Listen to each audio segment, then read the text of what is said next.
मजबूरी नहीं है, ये तो आपकी चॉइस है कि आप एंजॉय करते हो उस फेस्टिवल को, आपकी आस्था है कि उसको वैसा मनाया जाना चाहिए, इसलिए आप मना रहे हो। कोई ज़बरदस्ती है क्या कि मैं अपने घर में नहीं जलाना चाहता दिया तो कोई मेरे को ज़बरदस्ती कर सकता है क्या? नहीं कर सकता। ये तो मेरा लॉजिक है कि भाई मेरे को पसंद है, मेरा फेस्टिवल है, मेरे को ऐसे ही मनाना है तो मैं ऐसे ही मनाऊंगा।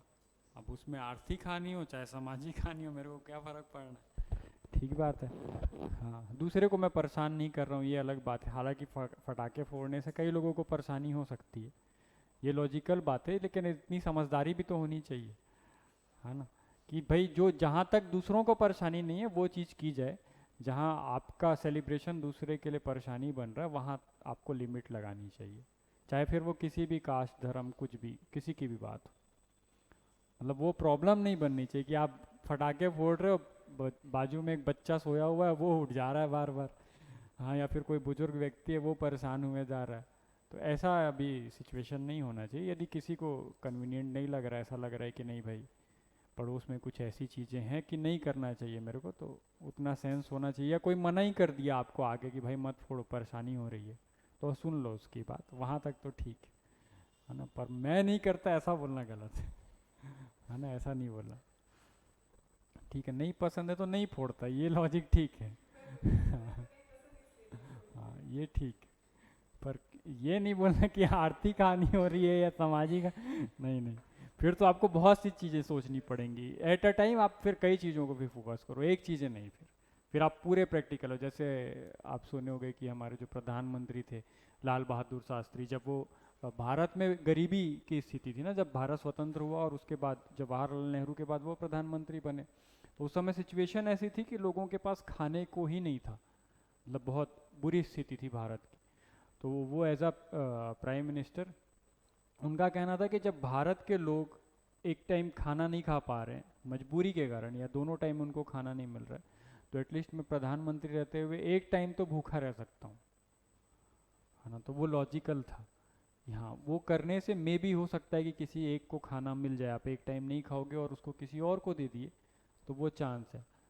वैसे ही उन्होंने बोला कि मैं कपड़े एक दिन में एक ही पहनूंगा और जो धोती कुर्ता है वही बस पहनूंगा, मतलब धोती और गमछा जो भी वो रखते थे वो, बाकी जितने भी फैसिलिटीज़ हैं वो मैं नहीं लूँगा। तो ऐसा किया जा सकता है, तो वो सभी चीज़ों फिर अप्लाई होगा, फिर एक चीज़ के लिए नहीं कि भाई सिर्फ ये काम नहीं करूँगा बाकी करूँगा, बाकी में कोई परेशानी, ऐसा नहीं होता, है ना? तो अच्छा गया दिवाली, पढ़ाई हुई नहीं, सातों दिन क्या किया, बीच बीच में तो गेप था, रोज़ तो दिवाली भी नहीं मनाए होगे, हाँ? और बाकी महिला लोग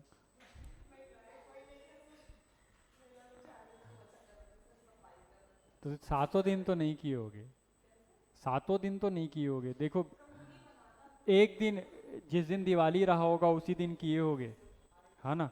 बाकी तो बीच में छुट्टियां थी, मतलब उस दिन कोई काम नहीं था पूरे पूरे दिन। बाकी दिन नहीं जाना होता।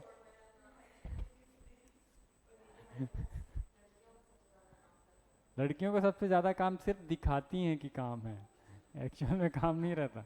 भाई रंगोली क्यों है 2 घंटे बनाना, बताओ?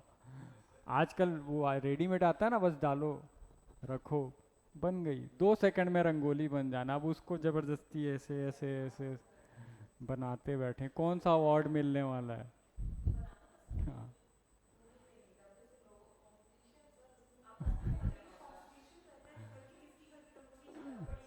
कोई नहीं देखता, कोई किसी के घर की रंगोली देखने जाता है?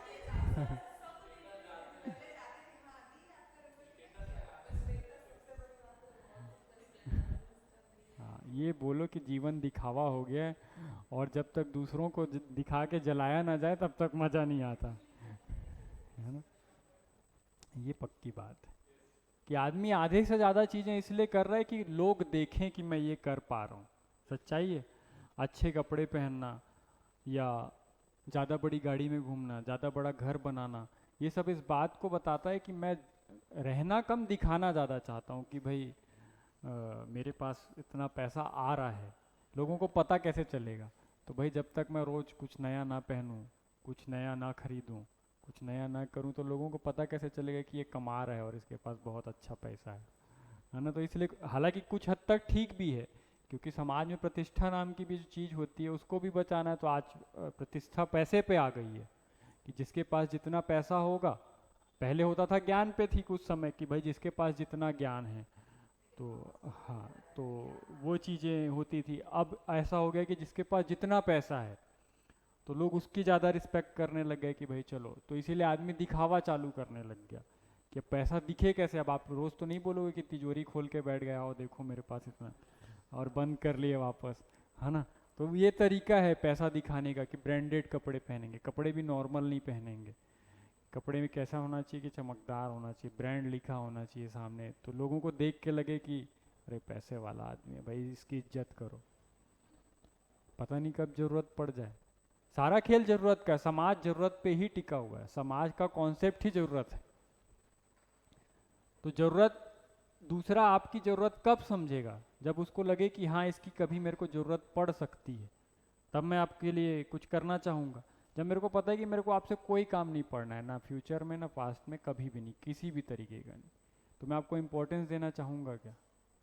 आप देख लेना, यदि आप किसी के लिए इम्पोर्टेंट नहीं हो, इसका मतलब उसकी लाइफ में आपका इम्पैक्ट बहुत कम है, इसलिए आप उसके लिए इम्पोर्टेंट नहीं हो। इन जनरल कि वो आपसे कुछ नहीं मांग सकता, ज़्यादातर चांस यही होगा कि आप उससे कुछ मांगने वाले हो, और जब भी ये सिचुएशन हुई तो आपकी वैल्यू गिर जाएगी।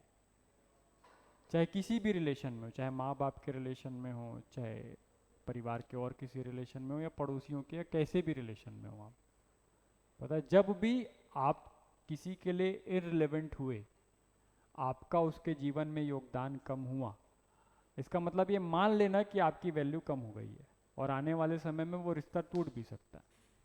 सीधा सा लॉजिक। इसलिए अपने आप को सबसे वैल्यूएबल बनाना, और हर कंडीशन में बनाना, ना सिर्फ पैसे के, क्योंकि पैसा ऐसा चीज़ हो सकता है मेरे पास भी पैसा हो, आपके पास भी पैसा हो, और दोनों के पास समान पैसा है, तो भी मैं आपकी इज्जत नहीं करना चाहूँगा। सच्चाई है। आप अपने समकक्ष की भी इज्जत नहीं करते। क्यों नहीं करते? कारण है कि वो भी उतना ही रखा है जितना आपके पास है हर चीज़ में, इसलिए। पर वही थोड़ा भी आगे बढ़ गया आप, तो आपकी इज्जत करने लग जाओगे। जैसे आपको, आपसे उसकी ज़रूरत ज़्यादा हो गई कि आप हर काम के लिए अब उसके पास जाने लग गए हो, तो उसका इम्पोर्टेंस आपकी लाइफ में बढ़ गया, और उसकी लाइफ में आपका इम्पोर्टेंस कम हो गया। हर रिश्ते में ये बात लागू होती है, हर रिश्ते में, चाहे माँ बाप हो, पति पत्नी हो, गर्लफ्रेंड बॉयफ्रेंड हो, दोस्त यार हो, कुछ भी हो, कहीं पे भी यदि अपनी वैल्यू हाई रखोगे तो वो रिश्ता ज़्यादा लंबा चलेगा, क्योंकि उसको फिर आप ऑपरेट कर रहे हो, तो आपके अकॉर्डिंग ऑपरेट होगा वो रिश्ता। आप जब तोड़ना चाहते हो तो वो टूट भी सकता है, आप जब रखना चाहते हो तब वो रहेगा। या तो फिर इक्वल रहे, और इक्वल होने पे ज़्यादा संभावना है कि टूट जाएगा ज़्यादातर रिश्ते, क्योंकि आप दोनों अपना लॉजिक दोगे। चाहे आप दोस्त हो, देखना दोस्त जो सेम रेंज के दोस्त होंगे ना, उनकी बात नहीं मानता। जैसे आप अभी क्लास वाले हो, तो आपके क्लास वाला ही कोई बंदा बोलेगा ना ऐसे पढ़ना, तो आप नहीं मानोगे उसकी बात। लेकिन वही दोस्त जिस दिन सेलेक्ट हो गया और उसके बाद वो सेम सजेशन दिया कि भाई ये चीज़ ऐसे पढ़ना तो हो जाएगा, तो आप उसकी बात ज़रूर मानोगे। सिर्फ इम्पोर्टेंस का खेल है कि उसने अब आपसे थोड़ी ज़्यादा वैल्यू ले ली।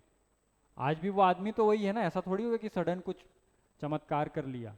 आपके साथ बैठता था, साथ पढ़ता था, वैसे ही पढ़ा, वो बन गया, आप नहीं बन पाए, बस इतना ही फ़र्क है। बन गया, पर उसके अब बाद की वैल्यू है आपके सामने। पर आप उसको बोल देना तो कि जॉब ऐसे करना, ऐसे मत करना, वो आपकी बात नहीं सुनेगा। सुनेगा क्या? बोलेगा पहले तू लगा ले, उसके बाद बात करेंगे, है ना। तो सारा खेल वैल्यू पे, इसलिए आदमी को सबसे ज़्यादा ध्यान देना चाहिए अपनी वैल्यू बढ़ाने पे, सिर्फ पैसे पे नहीं, हर चीज़ पे। पैसे में भी, पढ़ाई में भी, समाज में भी, ज्ञान में भी, हर चीज़ में, ताकि आप कभी इररिलेवेंट हो ही मत पाओ। बात समझ आ रही? सबके लिए आप जरूरत बनो, ना कि लोगों से आपकी ज़रूरतें पूरी हों, कि आप पैसे के लिए घर वालों पे डिपेंडेंट हो, प्यार के लिए किसी और पे डिपेंडेंट हो, दोस्ती के लिए किसी और पे डिपेंडेंट हो। नहीं, क्यों बनना डिपेंडेंट? इस लायक बनो कि लोग आपसे मिलना चाहें, आप पे भरोसा करना चाहें कि ये 2 मिनट बात कर ले तो मेरी इतनी प्रॉब्लम सॉल्व हो जाएगी। और वो तब होता है जब आदमी अपने ऊपर भरोसा करना चालू करता है, जब तक आपको अपने ऊपर भरोसा नहीं है, आपको लग रहा है कि मैं ये नहीं कर सकता, मैं वो नहीं कर सकती, मेरे से ये नहीं हो रहा है वो, तो फिर पहले खुद पे तो भरोसा करो कि मैं सब कुछ कर सकता हूँ, और उसको करना चालू करो। चीज़ें धीरे धीरे करने के बाद आसान होती हैं। जब तक आप सोचते रहते हो ना कि ये कैसे होगा, तब तक वो मुश्किल है। जब आप उसको करना चालू कर दिए तो हो सकता है कि कुछ दिन तक आप फेल होते रहो लगातार, पर थोड़े दिन में आप सीख जाओगे कि उसको करना कैसे। ठीक है, तो कभी भी अपनी वैल्यू नहीं गिराना, चाहे किसी भी रिश्ते में। इवन देख लेना, घर वाले क्यों भगा देते हैं घर से, होता है कि भाई आप कोई भी देखना, माँ बाप तभी किसी बेटे को या बेटी को रखेंगे जब तक वो उनके अकॉर्डिंग चल रहा है और उनके लिए वैल्यूएबल है, उनकी समाज में कोई हानि नहीं है उसके होने से, तब तक तो वो साथ रहेंगे। आप देखे होंगे जनरली, जो भी बच्चा, बच्चा तो सभी है, अपने माँ बाप के सभी बच्चे हैं, जो भी बच्चा उत्पाती निकल गया, दारू पी रहा है, ये कर रहा है, मार पीट कर रहा है, उसको घर से भगा दिया जाता है कि भाई तू मत रह। या ये होगा कि जनरली उसको टॉर्चर किया जाएगा कि भाई तू घर मत आया कर, तेरे आने से परेशानी होती है। रीज़न कि उसकी वैल्यू ख़त्म कर लिया वो, अब वो खुद लाइबिलिटी बन गया है घर वालों के ऊपर, कि उसको खिलाने वाला चाहिए एक, उसको रोज़ पैसे देने वाला चाहिए एक, तब उसका काम चलेगा। सच्चाई है। और वहीं एक बच्चा होगा जो रोज़ घर जा ऑफिस जाता होगा, कमा के लाता होगा और देता होगा, उसकी स्पेशल वैल्यू होगी, नहीं होती। तो जब माँ बाप से ही ये कार्यक्रम शुरू है तो दुनिया में और किस पे भरोसा करोगे आप। और गलत नहीं है, क्योंकि समाज में परिवार और समाज बने ही इस कॉन्सेप्ट में है कि हम एक दूसरे की हेल्प कर सकें। तो जब आप हेल्प करने लायक ही नहीं रह गए, सिर्फ लेने लायक रह गए हो, तो आपकी समाज में वैल्यू तो खत्म होगी ही ना। सिंपल सा लॉजिक है। पॉसिबल ही नहीं है कि आपकी समाज में वैल्यू हो। जो हम लाइफ अभी जी रहे हैं, अभी जी रहे हैं मतलब ज़्यादातर आप देखोगे न्यूक्लियर फैमिली होगी, बहुत छोटी सी फैमिली होगी, वो भी अपने में अपने पड़ोसी से भी उसको मतलब नहीं रहता। देखे हो, किसी से कोई मतलब नहीं। इवन घर वाले भी, जो चार लोग घर के अंदर भी रह रहे हैं, वो भी ले दे के बात करते हैं। ज़्यादातर टाइम उनका अपने ऑफिस में, काम में, मोबाइल में, इसी में निकल जाता है आजकल की फैमिलीज। और इसके कारण क्या हो रहा है, इमोशनल टच चले जा रहा है कि हम एक दूसरे से बात ही नहीं कर रहे हैं, एक दूसरे की ज़रूरत ही नहीं है, तो कोई इमोशन भी नहीं है हमारे बीच में। इमोशन नहीं है तो ज़रूरतें नहीं है। अब मैं कहीं और हूँ, कोई घर में कुछ हो गया किसी को, तो भी मेरे को मतलब नहीं, हो गया होगा, क्या कर सकता हूँ मैं तो अपना काम करूँगा। सुने होगे ना, सिर्फ कहानियाँ हम लोग सुनते हैं कि भाई पड़ोसी का घर वाला, घर का बच्चा था, वो विदेश में रह रहा है, माँ मर गई, वो आया नहीं है। ऐसा सुनते हैं ना कि भाई ये उसके पिताजी मर गए, वो आया ही नहीं। क्यों नहीं आया? क्योंकि हमने इम्पोर्टेंस ख़त्म कर दी ना हमारे बीच की। वो उसकी ज़रूरत हमसे ख़त्म हो गई, हमारी ज़रूरत उससे ख़त्म हो गई, तो इमोशनल टच भी ख़त्म हो गया वहाँ पर। मेन कॉन्सेप्ट ही जो था हम वही ख़त्म कर दिए। हम सब अपने अपने में इंडिपेंडेंट होके ये मानने लग गए कि मैं अपने आप में संपूर्ण हूँ, कंप्लीट हूँ मैं, मेरे को दूसरे की ज़रूरत नहीं है अब। और जब मैं ये सोचने लग गया तो मैं दूसरे की वैल्यू गिरा दिया। अब दूसरे की वैल्यू कम हो गई तो मैं उसको इम्पोर्टेंस दूंगा ही नहीं अपने सामने। बात समझ आ रही है? तो इसलिए पहली बात तो वैल्यूएबल बनो, कि भाई अपने आप को सबसे ज़्यादा वैल्यूएबल बनाओ। वैल्यूएबल बन गए तो दूसरे को दूसरे की इज्जत आप करो। ऐसा नहीं कि, ताकि आप रिप्रेजेंट कर सको ना भाई, कि ऐसा नहीं होना चाहिए कि जिस जो आपके पास ज़रूरत से आ रहा है आप उसको डिफेम कर दो कि भाई अरे तू तो फालतू आदमी, दिन भर सिर्फ मांगने आता। ठीक है, उसकी ज़रूरत है, आज उसको ज़रूरत है, नहीं कर पा रहा है इसलिए आपके पास आ रहा है। जहाँ तक आप किसी की हेल्प कर सकते हो करना चाहिए, जब तक आपका हेल्प उसके लिए बिगड़ने का काम नहीं कर रहा है। ठीक है, अब ऐसी भी हेल्प नहीं करना है कि वो अगला रोज ड्रिंक करके आ रहा है, आप रोज उसको पैसे दे के बोले कोई बात नहीं बेटा कल तू सुधर जाएगा, मतलब वो लॉजिकल नहीं है ना फिर तो। अच्छी चीज़ के लिए आप हेल्प कर दो। यदि कोई हाथ पैर मार रहा है कुछ अच्छा करने के लिए, उसके जीवन को सुधारने के लिए, तो उसकी हेल्प की जानी चाहिए, चाहे वो फिर 10 बार फेल हो जाए, 20 बार फेल हो जाए, इससे फ़र्क नहीं पड़ता है ना। पर यदि कोई गलती रास्ते में है तो जहाँ तक हेल्प की जा सकती है, जब तक उसको सुधारा जा सकता था तब तक उसकी हेल्प की जाए। जब वो हाथ से निकल ही गया तो फिर उसको उसकी कंडीशन पे छोड़ देना ज़्यादा अच्छा नहीं। पर हाँ, जो अच्छे कंडीशन में है उनको अपनी वैल्यू एनी टाइम बढ़ाते रहना चाहिए। और हर हर क्षेत्र में, सिर्फ पैसे में नहीं, सिर्फ समाज में नहीं, हर रिश्ते में, हर चीज़ में, ताकि लोगों के लिए आप हमेशा लॉजिकल बने रहो, रिलेवेंट बने रहो। ठीक है, तो ऐसे जीवन जीना है तो जीवन का आनंद आएगा। और यदि आप सिर्फ जिए जा रहे हो तो खुद भी फ्रस्ट्रेट रहोगे, सामने वाले को भी फ्रस्ट्रेट करोगे, जिस जो भी आपसे जुड़ा होगा। सच्चाई देखना, कई लोगों को बिल्कुल एकदम परेशान रहते हैं, कमा रहे हैं तो भी परेशान, नहीं कमा रहे हैं तो भी परेशान, घर में बैठे हैं तो भी परेशान, ऑफिस जा रहे हैं तो भी परेशान। ऐसे लोग मिलते हैं, देखना, है ना। ऐसा क्यों? क्योंकि वो सेटिस्फाई ही नहीं हो पा रहा है। पहले तो जो चीज़ आपकी कैपेसिटी में है, देखो जितना आपकी कैपेसिटी है उतना ही आप अर्न कर पाओगे, चाहे कोई भी चीज़ हो, चाहे सम्मान हो, चाहे पैसा हो। ठीक है, आप उसके लिए जितना एफर्ट डाल रहे हो उतना ही कर पाओगे। ठीक है, अब मैं अपने बाजू वाले से सिर्फ इसलिए परेशान रहूं कि वो हर रोज एक नया ड्रेस या नया जूता या नया कपड़ा या नई घड़ी, नया बेल्ट पहन के आता है, तो उसके लिए मैं बस ये कर सकता हूँ कि मैं अपनी मेहनत दोगुनी कर दूं ताकि मैं उस लेवल पे चले जाऊं। सिर्फ सोच के परेशान होता रहूं लगातार कि यार आज फिर नया शर्ट पहन के आ गया है यार। ये होता है ना, महिलाओं में सबसे ज़्यादा होता है कि कहीं दूसरे दिन नया ड्रेस पहने, देख लिया, अरे ये फिर आज नई ड्रेस पहनी, फिर एक नया झुमका, फिर एक नया हार। ऐसा होता है, हाँ, कि आदमी वैल्यू कंपेयर करते रहता है ना जनरली।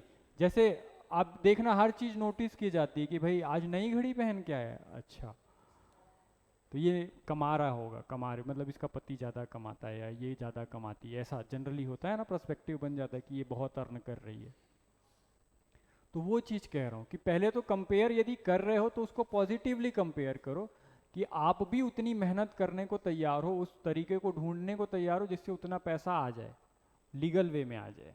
क्योंकि इलीगल वे में चीज़ें और डिस्टर्ब होती हैं, कुछ समय के लिए शांतिदायक हो सकती हैं, ज़्यादा पैसा आ सकता है, पर अल्टीमेटली उसका जो रिजल्ट है वो सही नहीं होता। प्रैक्टिकली बता रहा हूँ, यदि कोई अर्निंग ऐसी है आपके पास जो बहुत अर्निंग दे तो रही है, पर पता नहीं कि कब वो कोलैप कर जाए और आपका सारा पैसा जो है वो ख़त्म हो जाए, तो वो फिर आपको ज़्यादा दर्द देगा। तो धीरे आए पैसा, पर लॉजिकल पैसा है, लीगल पैसा है, और उसको फिर आप अपने ऐशो आराम में यूज़ करो, वो ज़्यादा अच्छा। ठीक है, तो पहले तो परेशान नहीं होना दूसरे को देख के कि भाई ये इतना कैसे कमा रहा है, क्यों कमा रहा है। यदि वो कमा रहा है तो आप वो तरीके ढूंढो कि किस तरीके से कमाया जा सकता है, चाहे वो इज्जत हो चाहे पैसा हो। मैं सभी की ओवरऑल बात कर रहा हूँ, सिर्फ पैसे को केंद्र में रखा हूँ ताकि वो दिखे, है ना। बाकी बातें मैं सभी चीज़ की कर रहा हूँ, चाहे वो रिश्ते की बात हो, किसी से यदि आपको प्यार चाहिए तो ज़रूरी है कि आप उसके लायक बनो ना, कि आप भाई आप चाहते हो कि कोई आपको पसंद करे, पहले उसके पसंद की लायक क्वालिटीज़ तो होनी चाहिए ना आपके अंदर। आप सिर्फ चाह रहे हो कि वो पसंद करे और परेशान हो रहे हो, फिर कैसे लॉजिक बनेगा? हो ही नहीं सकता ना। जो अब ये व्यक्तिगत हो सकता है कि भाई कोई ऐसा पसंद, अब कोई चाहता है कि लड़का गोरा ही हो और आप काले पैदा हुए हो, फिर कैसे हो सकता है? फिर तो आप उसको कुछ कर ही नहीं सकते ना। तो आपको मान लेना ज़्यादा अच्छा है कि ठीक है भाई, जो हूँ मैं अच्छा हूँ, तेरे को नहीं चाहिए, कोई बात नहीं। बात समझ आ रही है? अपन परेशान किस बात पे होते हैं? इसी बात पे तो होते हैं। देखना, कंपेयर करते हैं कि वो ज़्यादा हैंडसम दिखता है, क्यों भाई? जो आप हो, जो आपको मिला है, आप उसको, उससे सेटिस्फाई तो रहो। आप उसको कैसे अच्छा कर सकते हो वहां तक की बात करो। ठीक है, यदि जैसे शरीर कोई मोटा हो गया है वो पतला हो सकता है, कोई काला पैदा हो गया वो गोरा थोड़ी हो सकता है क्या? नहीं, फिर भी पॉसिबल नहीं है वो, इलॉजिकल। आप देखोगे तो एक सामान्य परिवार का आदमी गोरा नहीं हो सकता। ट्रीटमेंट की बात नहीं कर रहा हूँ मैं भाई, लाखों का ट्रीटमेंट करा के तो कुछ भी करवा ले रहे हैं, वो अलग बात है, पर वो भी ज़्यादा दिन सस्टेन नहीं कर सकते, उससे भी कई सारी बीमारियां हो रही है, कैंसर हो रहा है, ये हो रहा है, वो हो रहा है। क्यों हो रहा है? इसीलिए तो हो रहा है कि आप लगातार ट्रीटमेंट यूज़ कर रहे हो अपनी बॉडी पे, है ना, जो लीगल तरीके से हो सकता है। इसीलिए पहले ही वर्ड यूज़ किया ना कि भाई जो लीगल तरीके से आए उसकी बात कर रहा हूँ। हाँ, शरीर आप कम ज़्यादा कर सकते हो लीगल तरीके से, कि बढ़ा लिए, कम कर लिए। जो चीज़ हो सकता है वो करने की कोशिश करना चाहिए, जो चीज़ नहीं हो सकता उसके लिए परेशान होने की ज़रूरत नहीं है। ठीक है, किसी के लायक नहीं हो, आपको लग रहा है कि नहीं उसको गोरा ही आदमी चाहिए, उसको जाने दो, परेशानी नहीं है, ठीक है। परेशान नहीं होना है इसलिए सिर्फ कि अरे यार मैं नहीं हूँ यार, कैसे चलेगा। नहीं होता है ना कई लोग को कि मेरी हाइट ज़्यादा नहीं है, आप उसी लिए परेशान है पूरे जीवन भर कि मेरी हाइट ज़्यादा नहीं है। उसका इम्पोर्टेंस क्या है, हाइट ज़्यादा होके भी कुछ नहीं होना था, कम होके भी कुछ नहीं होना था, ठीक है। अब ऐसा तो नहीं कि पंखा साफ करने के लिए आपको बिना चेयर के, हाँ, तो वो लॉजिक नहीं है कुछ कि आप जिसको लेके परेशान हो जाएं, सच्चाई है। लेकिन लोग होते हैं कि भाई मेरे साथ ऐसी परेशानी है, मेरे बाल बड़े नहीं हो रहे हैं, मेरा हाथ लंबा नहीं हो रहा है, हाँ, एक से एक परेशानी। लोगों को सुनो तो ऐसा लगेगा कि अरे यार ये क्या बात कर, किस चीज़ के लिए परेशान है, मतलब कि बाल बड़े नहीं हो रहे हैं इसलिए परेशान है। आदमी दिन भर डर्मा रोलर चला रहा है, क्रीम लगा रहा है कि कुछ तो हो जाता, हाँ।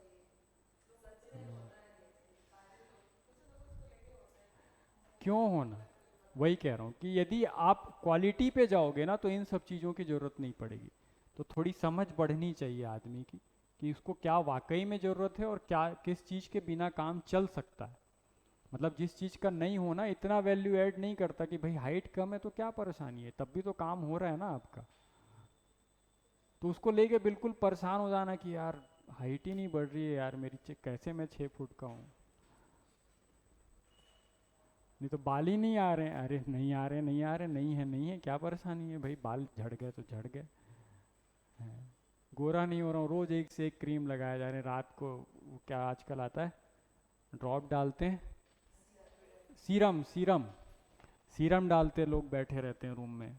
हाँ नहीं तो वो एक वो आता है ऐसे रोल करने का, पूरे फेस पे उसको रोल करते रहते हैं ऐसे गोल गोल, उसमें वो लगा रहता है चक्का जैसा, मसाजर वैसा कुछ आता है, मेरे को नाम नहीं पता है, देखता हूँ हॉस्टल हॉस्टल में लड़के लोगों को। तो हाँ हाँ हाँ जी हाँ जी। तो आजकल ये सारी चीज़ें, वो डर्मा रोलर सबके रूम में मिल जाएगा, जो कांटे कांटे वाला आता है ना, वो बाल में जो चलाते हैं कि नए बाल आ जाएं, तो वो एक से एक वो आदिवासी हेयर ऑयल ला के रखे हुए हैं, तो और कुछ ला के रखे, ऐसे होता है, ठीक है। तो इन सब चीज़ों के पीछे भागने से अच्छा है कि आप जो मेन क्वालिटी है जो आपकी लाइफ को बेटर कर सकती है उस तरफ भागो। तो जो ये देखने वाले लोग हैं उनका पर्सपेक्टिव चेंज हो जाएगा अपने आप समय के साथ, ठीक है। कि यदि आपकी वैल्यू ज़्यादा है तो उस समय लोग ये नहीं पूछते कि बाल कम क्यों है, ठीक है। ये तभी तक की बात है जब तक आपकी वैल्यू ज़्यादा नहीं है। जब वैल्यू ज़्यादा हो जाएगी तो ये सब चीज़ें ऑप्शनल हो जाएंगी कि है तो भी ठीक, चल रहा है तो भी ठीक। बात समझ आ रही है, ठीक है। चलिए ये तो बात हो गई, खैर देखें हिस्ट्री पढ़ें। हिस्ट्री छत्तीसगढ़ की पढ़ने के लिए इंडियन हिस्ट्री पढ़ना ज़्यादा ज़रूरी है, ठीक है, अभी जो कि हुई नहीं है शायद आपकी, है ना। पहले कभी हिस्ट्री पढ़े हो थोड़ा बहुत, हाँ।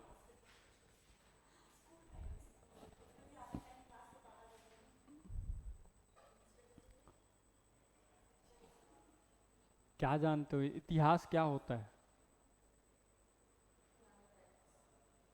पुराने फैक्ट्स, हाँ जी।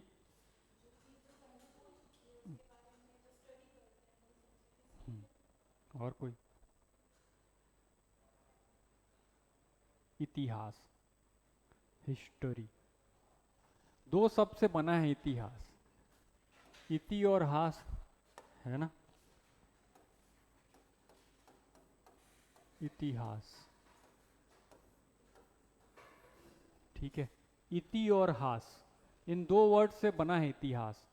इति का मतलब क्या होता है, इति मतलब ऐसा, इति का मतलब ऐसा, संस्कृत का वर्ड है इति, ठीक है। वहीं से ये बना है इतिहास। हास का मतलब होता है हुआ है, ठीक है। तो जो भी घटनाएं हुई, हो चुकी हैं, मतलब एट द प्रेजेंट जो चल नहीं रही हैं, हो चुकी हैं, हो गई। यदि आज से पहले मतलब कल जैसे दिवाली आप मना के आ चुके, तो दिवाली अब क्या हो गया है आपके लिए? इतिहास, इस साल का, आने वाले साल का नहीं, ठीक है। तो वो क्या हो गया? इतिहास। तो कोई भी ऐसी घटना जो पूर्व में घटित हो चुकी है, ठीक है, पूर्व में घटित हो चुकी है, उसके बारे में ही जिस विषय में हम अध्ययन करते हैं उसको हम क्या बोल रहे हैं? इतिहास बोल रहे हैं। याद रहेगा इतिहास क्या होता है? इति का मतलब होता है ऐसा, हास का मतलब जो हो चुका, ऐसा हुआ। ऐसा हुआ ही क्या है? इतिहास है। तो जो भी घटनाएं हो चुकी वही क्या कहलाती हैं? इतिहास कहलाती है, ठीक है। इतिहास में हम दो टर्म यूज करते हैं, एक को कहते हैं बीसी और दूसरे को कहते हैं एडी। ये पता है क्या होता है? हाँ, एडी, आप बताओ। हाँ, हिंदी में तो यही कहते हैं। ईसा पूर्व मतलब ईसा पूर्व, हाँ। और ईसवी मतलब,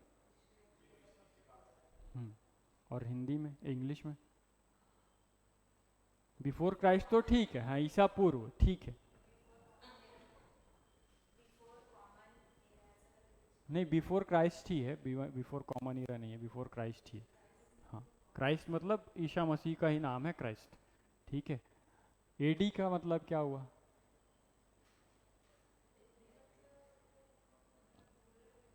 एनो डोमिनी कहते हैं, ठीक है। एनो डोमिनी का मतलब जो वही आप अभी बताए कि ईसा के जन्म के बाद की जो ईरा है वो क्या कहलाती है? एनो डोमिनी। तो ये दो टर्म अपन यूज करेंगे, ईसवी और ईसा पूर्व, पूरे हिस्ट्री को पढ़ते समय, ठीक है। जो हिस्ट्री है इसका पहला डिवाइडेशन हम देखते हैं लिपि के आधार पर, ठीक है, कि लिपि कब से मिली उसके आधार पर हम इसको तीन भाग में बांटते हैं। मेजरली तीन पार्ट में हम इसको डिवाइड करेंगे इतिहास को, ठीक है। पहले को बोला जाता है प्राग ऐतिहासिक काल, नाम सुने हो? Pre historic as.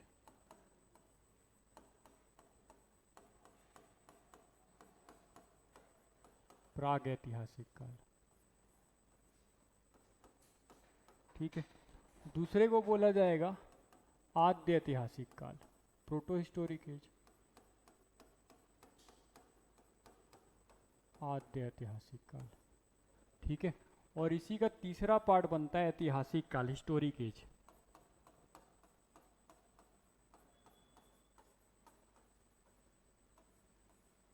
ऐतिहासिक काल, हिस्टोरिक एज।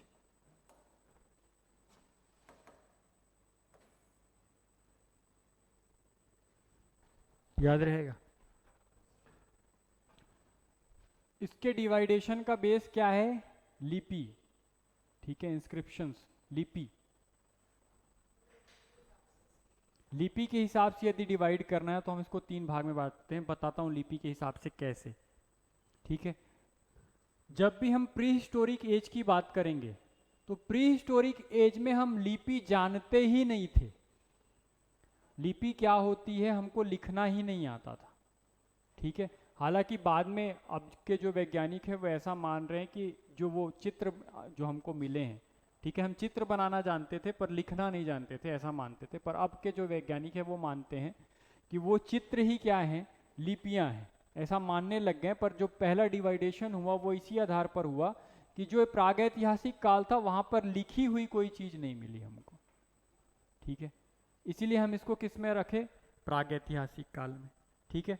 दूसरा काल था आद्य ऐतिहासिक काल। आद्य ऐतिहासिक काल में हमको लिपियां तो मिली हैं, लिपियां हैं यहाँ पर वो लिखे क्या थे ये हमको समझ नहीं आया। जैसे आप लोग लिख देते हो तो दूसरे का पढ़ना मुश्किल हो जाता है, तो वैसे ही ये जो आद्य ऐतिहासिक काल के लोग थे वो कुछ लिखे तो जरूर, पर क्या लिखे वो हम लोग नहीं पढ़ पाए, ठीक है। इसीलिए यहाँ पर लिपि तो है लेकिन पढ़ी नहीं जा सकती, इसलिए हम इसको किस में रखें? आद्य ऐतिहासिक काल। आद्य ऐतिहासिक काल के बाद जब हम ऐतिहासिक काल में आएंगे तो एक्चुअल में जो हिस्ट्री पढ़ते हैं वो क्या है? यही ऐतिहासिक काल के बारे में पढ़ते हैं, जहाँ से हम पहली बार लिखना चालू किए और हमको जो चीज़ें लिखित रूप में मिली, क्योंकि लिखा हुआ एविडेंस सबसे बड़ा प्रूफ है। बाकी जो यहाँ से एविडेंस मिलेंगे हमको प्रागैतिहासिक या आद्य ऐतिहासिक काल से, वो केवल खुदाई से जो अवशेष मिले हैं उन्हीं की बात होगी और उसके अकॉर्डिंग हम केवल अज्यूम करेंगे कि ये चीज़ ऐसी रही होगी, जो कि कन्फर्मेशन नहीं है, कि वो एक्चुअल में वैसा रहा होगा कि नहीं। जब तक मैं आपको लिख के नहीं दिया हूँ कि भाई ये चीज़ मेरे काल में ऐसी ऐसी है, तब तक आप उसको कंफर्म कैसे बताओगे। मान लो एक नीचे से लोटा निकला, अब उसके कई लॉजिक निकाल सकते हो कि लोटे में किसी को दफनाया गया था, कोई लोटा लेके बैठा था लोटा लेके खा रहा था, अब कुछ भी हो सकता है। कोई खाना खाने बैठा रहा होगा, हो सकता है कि उसी समय भूकंप आ गया और वो दब गया, हो सकता है। तो सिचुएशन कुछ भी हो सकती है। हम केवल क्या करेंगे, जब वो लोटा मिलेगा तो हम अज्यूम करेंगे कि ऐसा हुआ रहा होगा। बात समझ आ रही है? तो यहाँ पर केवल अजम्पशन से काम चलेगा। जितनी चीज़ें खुदाई से मिलेंगी हम उसी की बात करेंगे। यहाँ पर खुदाई से चीज़ें तो मिलेंगी, साथ में लिपियाँ भी मिली, वो बताए भी कि ये क्या चीज़ है, लेकिन हम उसको नहीं समझ पाए। तो यहाँ पर भी हमारा काम किससे चला, अज्यूम करके कि भाई ये भी ऐसा करते रहे होंगे। बात समझ आ रही है? जब हम आगे बढ़े ऐतिहासिक काल में तो यहाँ से हमको प्रॉपर लिखी हुई चीज़ें मिली जिसको हम पढ़ भी पाए। इसीलिए हम जो इतिहास पढ़ते हैं वो शुरू कहाँ से होता है, तो ऐतिहासिक काल से। ऐतिहासिक काल में ही चीज़ें लिखी गई। इसका मतलब जो भी चीज़ हमको लिखी हुई मिलेगी, जो भी घटना हुई है और उसके लिखित डॉक्यूमेंट्स हमारे पास हैं, तो ही हम उसको क्या बोलेंगे, इतिहास बोलेंगे। और इसलिए हम उसका अध्ययन किस में करते हैं, ऐतिहासिक काल में करते हैं। जब हम प्राग ऐतिहासिक काल की बात करेंगे तो ये वो काल रहेगा जब मानव जीवन पेड़ से धरती पर आया। मतलब बंदर से मानव, जो अभी आधुनिक मानव है, उसके विकास की कहानी कहाँ पर है, प्राग ऐतिहासिक काल में। ठीक है। कुछ ऐसी सिचुएशन बनी कि जो बंदर थे, जो अब तक किस में रह रहे थे, पेड़ों में निवास कर रहे थे जो मानव, उनको अब किस में आना पड़ा, जमीन पे। क्योंकि उस समय बर्फ पिघली तो जो जमीन है वो दिखाई दी। ठीक है, जमीन दिखाई दी। उस कंडीशन में जो लोग हैं वो जमीन पर उतरे, कहाँ से, पेड़ से नीचे। जब पेड़ से नीचे उतरे तो ज़्यादा दूर देखने के लिए उन्होंने अपने दोनों हाथों को उठाना शुरू किया। जब हम जानवरों को देखेंगे तो उनके दोनों हाथ नीचे होते हैं, तो उन्होंने अपने रीढ़ की हड्डी को सीधा करना चालू किया दूर तक देखने के लिए, ताकि जो उनको शिकार है या पेड़ पौधे हैं वो दूर से दिख जाएं। इसलिए उनको हाइट ऊपर करनी पड़ेगी, तभी हो पाएगा ऐसा। अभी तक तो वो ऊपर रह रहे थे, तब तो कोई परेशानी ही नहीं थी कि ऊपर से देख ले रहे हैं। अब हम नीचे उतर के आए तो हमको ये जरूरत थी कि हम दूर तक कब देख पाएंगे, जब हम सीधे खड़े हो पाएंगे। ठीक है, तो यही वो प्रोसेस है जहां पर हम, मतलब ये लगभग 3 लाख वर्ष से हम मोटा मोटा देखें तो ये जो सफर है हमारा होगा लगभग 7000 ईसा पूर्व तक का। 3 लाख ईसा पूर्व से 7000 ईसा पूर्व तक की बात हम यहाँ पर करेंगे। और 7 से क्या, इसके आधुनिक मतलब नवपाषाण काल में आते आते हम ये 7000 से 2500 ईसा पूर्व तक आ जाएंगे इसी में। ठीक है, 3 लाख ईसा पूर्व से 2500 ईसा पूर्व तक लगभग यहीं पर आ जाएंगे।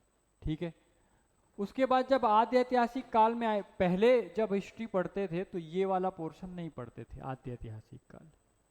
ठीक है, ऐसा माना जाता था कि ये जर्नी कैसी रही होगी कि मानव पहले धरती पर उतरा होगा, धीरे धीरे सीधा खड़ा होना सीखा होगा, उसके बाद उसने चीज़ें एक्सप्लोर की, नीचे उतरा जब जमीन पर, तो जमीन पर जो चीज़ें थी उसको देखना, पहचानना, समझना चालू किया। और धीरे धीरे फिर एक ग्रामीण जीवन में आया, कबीला बना, कबीले से जंगल में रहना शुरू किया, उससे गांव बने, गांव से शहर बना। ऐसा तो ये यहाँ से पूरा लिंक हो जाता था ऐतिहासिक काल से, कि आप जब ऐतिहासिक काल में बात करोगे तो ग्रामीण परिवेश से, कबीलों से चीज़ें शुरू होगी और वो धीरे धीरे राजतंत्र में बदलेगी और फिर बड़े एम्पायर में बदलेगी। ठीक है, पर आधुनिक काल में पता चला कि जब खुदाई होते गई, नए रेल लाइन बिछ रही थी, तो हमको पता चला कुछ ऐसी संस्कृतियां हैं जो हमारे पहले भी थी। और जब इसकी खुदाई की गई तो कार्बन डेटिंग से हमको ये पता चला कि ये तो बहुत पुरानी संस्कृतियां हैं, मतलब वैदिक काल से पहले की भी संस्कृति हमारे पास है। और वो संस्कृति कैसी थी, हमसे बहुत डेवलप्ड थी, मतलब वो उस टाइम पे शहर में रहते थे। और फिर हम क्या जान रहे थे कि हम कहाँ पे रह रहे हैं, गांव में रह रहे हैं, और हमारा विकास कहाँ से शुरू हुआ है, गांव से। लेकिन गांव से पहले भी हमने ऐसी संस्कृति खोज ली जो कि शहरों में निवास करती थी, 2 मंजिला घर बना पाती थी, व्यापार करती थी, ऐसी सारी। ठीक है, तो उसको बीच में एडजस्ट किया गया इन दोनों के बीच में, और इसे क्या नाम दिया गया, आद्य ऐतिहासिक काल, क्योंकि यहाँ पर लिपियों का विकास नहीं हुआ था। मतलब लिपियाँ थी, उसको हम पढ़ नहीं पाए थे। जबकि ये संस्कृति देखी जाए तो आज की, यदि हम राजतंत्र की बात करें तो राजतंत्र में जैसा स्ट्रक्चर हमको देखने को मिलता है, वो वैसी संस्कृति कहाँ पर हमको देखने को मिलती है, आद्य ऐतिहासिक काल में। बात समझ आई? इसको थोड़ा और डिफाइन करते हैं। यहाँ तक बात समझ आई? प्राग ऐतिहासिक काल में 2500 ईसा पूर्व तक की बात करेंगे। 2500 से यहाँ पर चालू करेंगे हम, 2500 ईसा पूर्व से, ठीक है, आद्य ऐतिहासिक काल की कहानी शुरू करेंगे। और आद्य ऐतिहासिक काल की कहानी 2500 से जाएगी 1500 ईसा पूर्व तक, ठीक है, 1500 ईसा पूर्व, ठीक है, 1500 बीसी, 2500 से 1500 बीसी तक।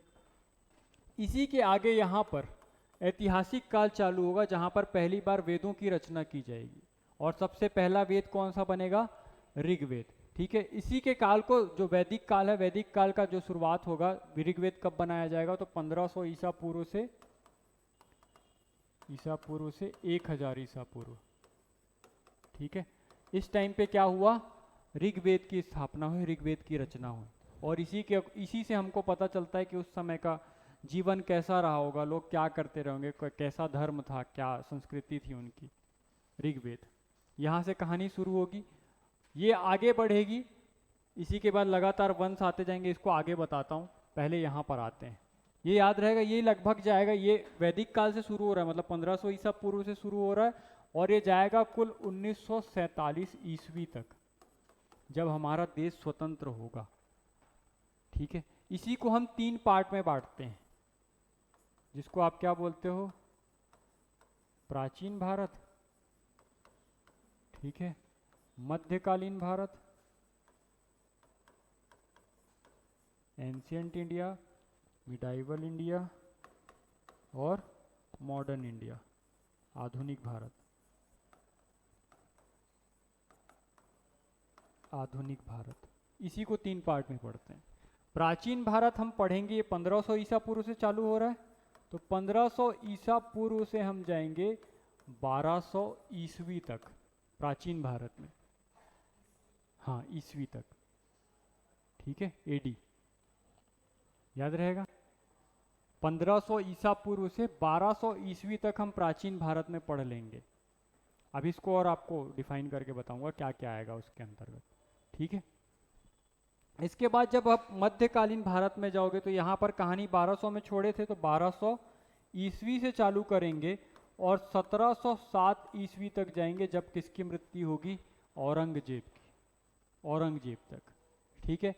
जैसे ही औरंगजेब मरेगा, तब तक यहाँ पर अंग्रेजों का आगमन हो गया रहेगा, ठीक है, अंग्रेज आ गए हैं और वो अपनी लड़ाई चालू कर देंगे, ठीक है। मतलब मॉडर्न इंडिया की शुरुआत यहीं से होगी। तो ये 1707 से 1947 तक चलेगा, याद रहेगा, 1707 से 1947, ठीक। इसी को बांटते हैं थोड़ा।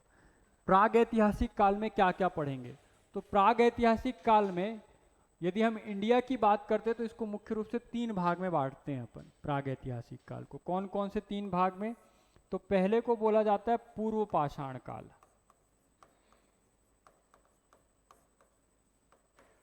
पूर्व पाषाण काल, ठीक है, प्री स्टोन एज, याद रहेगा। दूसरा है मध्य पाषाण काल,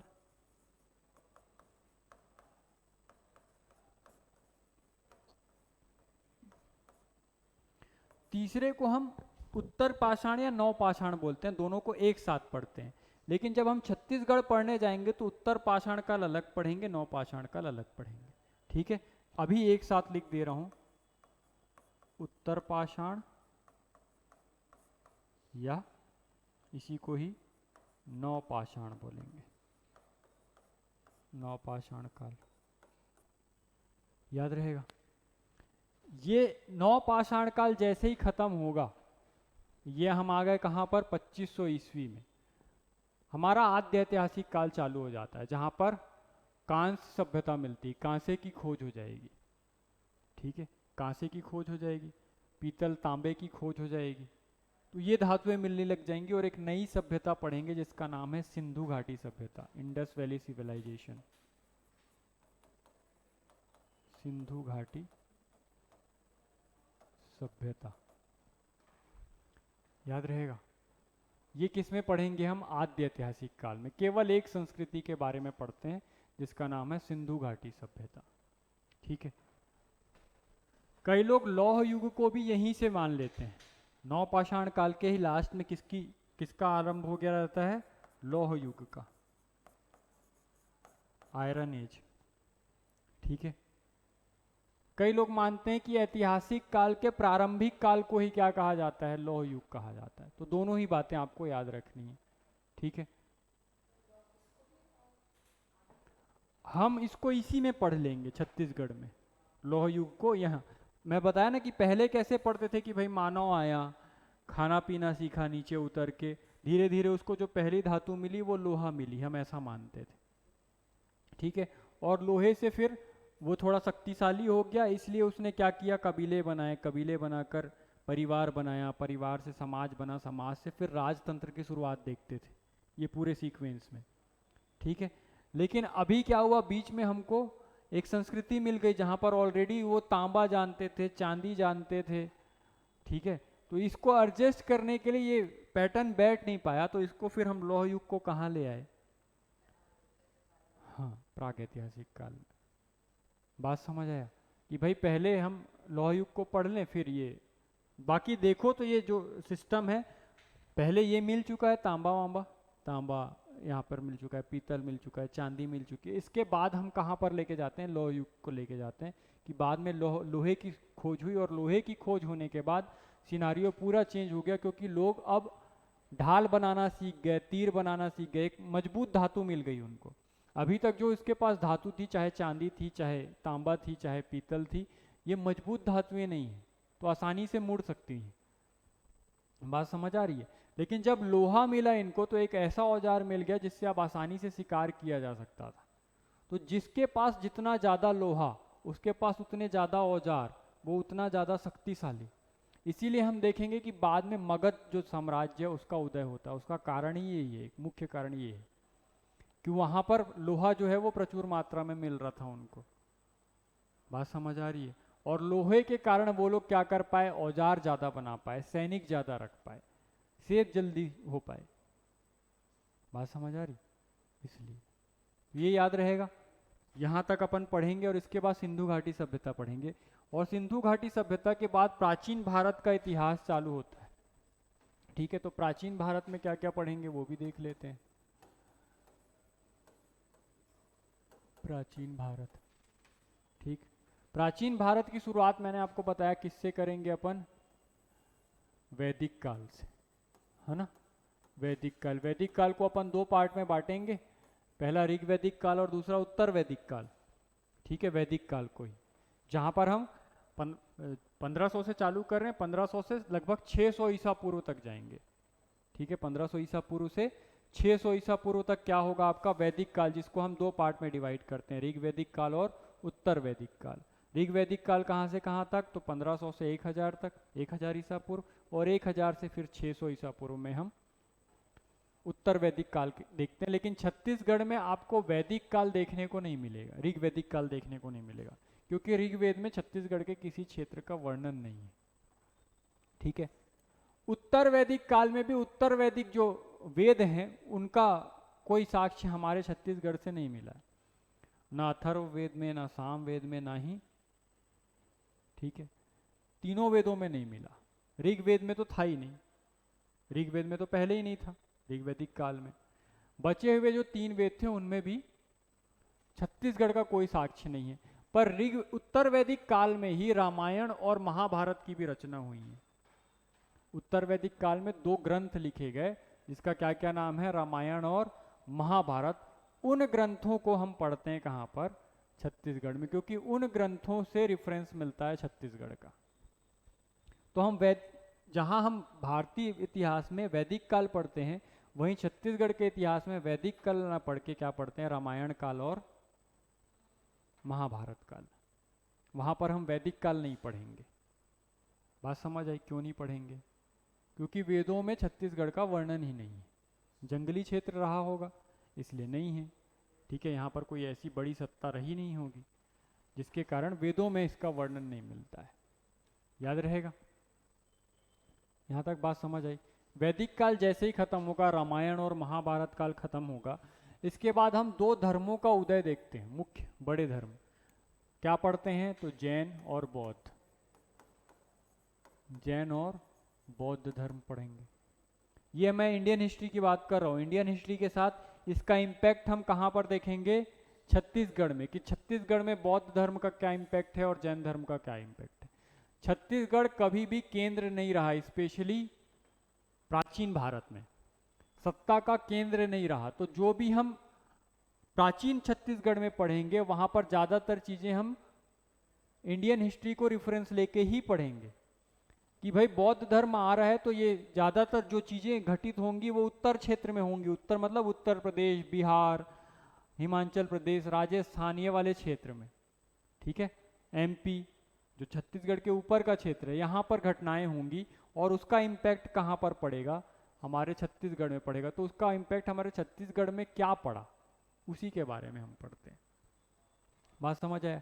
जैसे ही जैन बौद्ध धर्म इसी के पैरेलल चल रहा है, मतलब वैदिक धर्म हुआ, वैदिक धर्म में कबीले बने, यही कबीले थोड़े बड़े हुए, थोड़े बड़े होकर ये क्या बन जाएंगे, महाजनपद बन जाएंगे, महाजनपद। ठीक है, इन्हीं महाजनपदों में ये जैन धर्म और बौद्ध धर्म का प्रचार होगा। ठीक है, हालांकि इसका ओरिजिन हम पहले देख ले रहे हैं, क्योंकि ये दो कंडीशन है, ब्राह्मण धर्म में या सनातन धर्म में या वैदिक धर्म में अधिक कर्म कांड के कारण दो नए धर्मों का उदय देखने को मिलता है। ठीक है, जिसको हम जैन और बौद्ध के रूप में, क्योंकि चीज़ें ज़्यादा टिपिकल हो गई, चीज़ों का बंटवारा हो गया, तो लोगों के लिए जो धर्म है वो सहज नहीं रह गया, भगवान पे किसी एक वर्ग का आधिपत्य हो गया, क्योंकि वो लंबे समय से वही काम कर रहा था। बात समझ आ रही है। इसलिए उस चीज को खत्म करने के लिए दो ऐसे धर्म आए जिन्होंने लोगों के धर्म की बात की, कि लोगों का चलो जो पूजा पाठ कर रहा है वो तो तर गया, और जो पूजा पाठ नहीं कर रहा है वो कैसे तरेगा, उसका पार कैसे लगेगा। तो उसके लिए दो धर्म, नए धर्म बनाए गए, एक कहलाया जैन और दूसरा बौद्ध।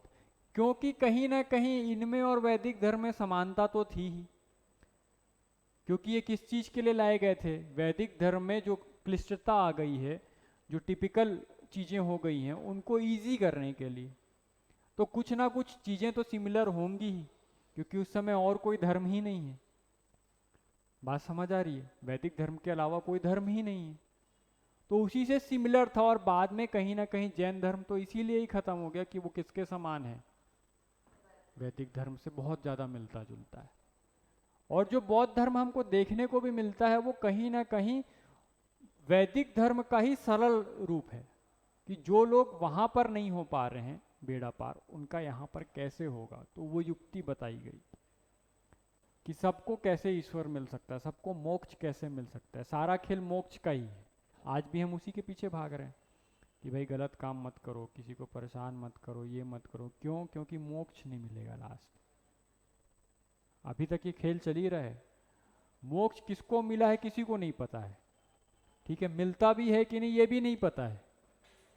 ठीक है, लेकिन सारा खेल वैदिक काल से आज तक केवल इस बात का है कि मोक्ष कैसे मिलेगा। ठीक है, तो यही खेल शुरुआत जो होती है वो जैन और बौद्ध धर्म से होती है, कि भाई वैदिक धर्म क्लिष्ट हो गया है, आप ज़्यादा कर्म कांड नहीं कर सकते हो, ज़्यादा पूजा पाठ नहीं कर सकते हो, तो आप क्या करो, सरल तरीकों को अपनाओ और इससे भी आपको क्या मिल जाएगा, ईश्वर की प्राप्ति हो जाएगी, मोक्ष की प्राप्ति हो। तो इसलिए हम क्या देखते हैं, जैन और बौद्ध धर्म। और साथ में जो राजतंत्र चल रहा है, मतलब जो कबीले बने थे वो बड़े होते जा रहे हैं, तो बड़े होके वो क्या बन गए हैं, महाजनपद बन गए। ठीक है, यहाँ तक बात समझ आई।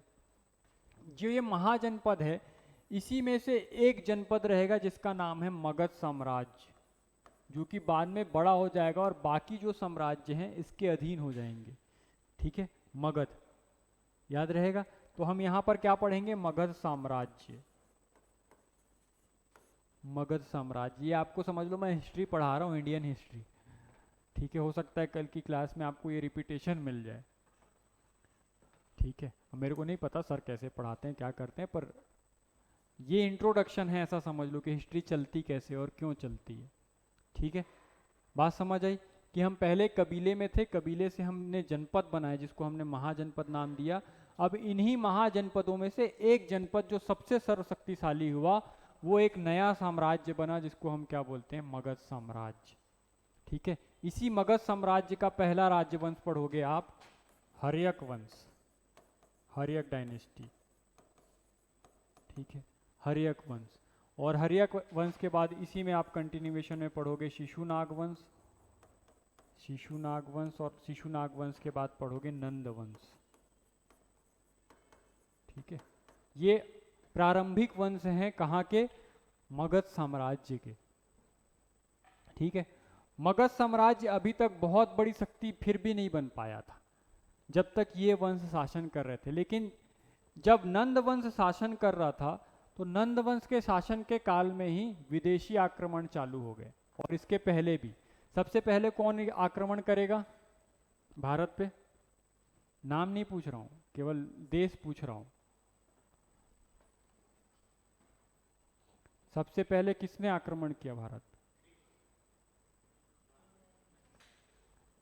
ईरान, ईरानी लोग, या इन्हीं को हम बोलते हैं पारसी। ठीक है, पारसी या ईरानी आक्रमण होगा सबसे पहले छत्तीसगढ़ में, लगभग 500 ईसा पूर्व की बात करूं, जब ये हर्यक वंश आया। इसी समय जो पहला आक्रमण होगा आपका वो कौन करेगा, ईरानी लोग करेंगे। और इसी के बाद जब नंद वंश शासन कर रहा होगा तो दूसरे क्षेत्र का आक्रमण होगा जिसको आप बोलते हो यूनानी, जो आप ग्रीक बोल रहे हो ना, ये लोग। सिकंदर का नाम सुना होगा आपने, यूनानी। ठीक है, इसने, हाँ नहीं, ईरानी सबसे पहले आए थे, पारसी लोग सबसे पहले आए थे, उसके बाद यूनानी आएंगे। जब ये लोग यहाँ पर आक्रमण किए तो हमको समझ आया कि हम भी पूरे विश्व को जीत सकते हैं।